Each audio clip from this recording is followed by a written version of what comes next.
David Stilo writes RMSO. I had one try grabbing my 14-foot boat from 6 feet away at a boat dock here in Minnesota at 4 a.m. I was yelling and swinging my wooden oar at it.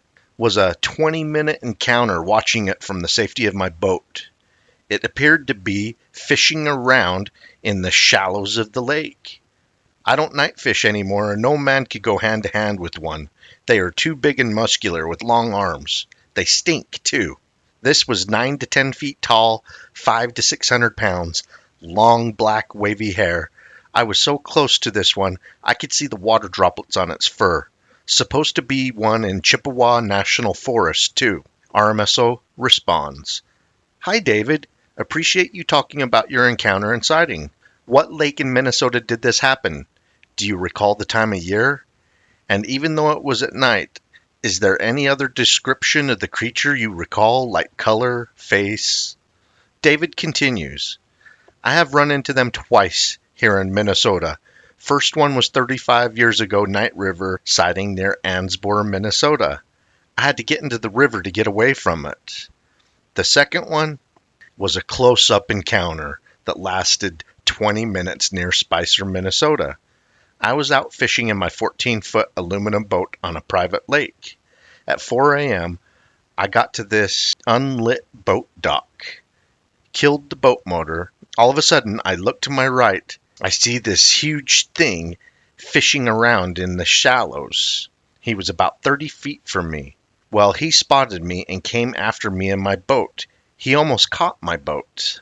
I started screaming at it. It didn't stop. I started swinging a wooden oar at it and trying to steer a trolling motor. I was probably 6 feet from it at one point in time. I could see the water droplets from the lake on its black fur. Its face was completely covered with long, stringy, wavy hair, muscular, long arms, made like grunting sounds. It was between 9 and 10 feet tall and probably 5 to 600 pounds. It smelled horrible. I eventually got into deeper water. It watched me, and I watched it. It took a good 20 minutes before it exited the lake. If I would have had a camera like I got now for wildlife and tornado chasing, with night picture taking and huge zoom, I would have easily had a remarkable video of it. But 30 years ago, they didn't have them. I'm not the type to get scared.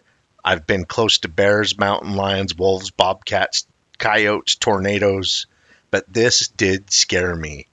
After 20 minutes, it left the lake and went down a trail into a wildlife area. I waited about 5 minutes, then hooked my boat up in record time, drove 5 miles before strapping the boat down. I don't go night fishing anymore, nor do I go deer hunting until it gets light out. I'm an adventurous type.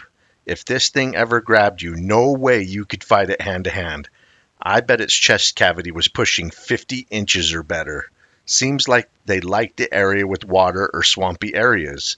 Hopefully, I never run into another one, but my camera zoomed 3/4 of a mile and I can track anything.